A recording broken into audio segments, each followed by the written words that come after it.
Nkosi ngoba usangikhumulile namanje ngisayembethe inantuka yakho yasezulwini. Ngathi ngifika ekhaya Nkosi yamakhosi, ugogo wayegula. Ugogo egulela ukuthi akasakwazi ukwenzani, udla ipharishi kuphela ihlelelele embhedeni. Ngase ngicabanga ukuthi shembe yimina ngedwa inkosazane la futhi ugogo wayenami kuphela ekhaya. Ngase ngicabanga ukuthi ngenze njani, abafutha wekhaya kusisiwe.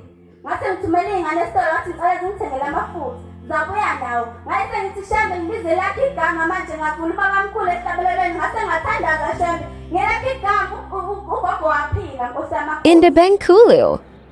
Ngiyacela Nkosi ukuthi le ngilosi yakho shembe engathi uma ngiyoyilanda emanzini yahlala yafika yaphila kumina. Ngicela shembe ukuthi iphile njalo Nkosi. Bese ngiyazilezulu ngikhumbulele shembe umama.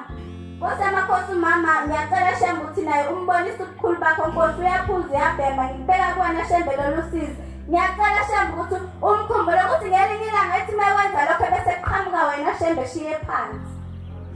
Ngiyacela Nkosi yamakhosi ungikhumbule shembe ngisabheka nesikole ungiphangisele ngiyazilezulu Nkosi kusendlini. Indebenkulio.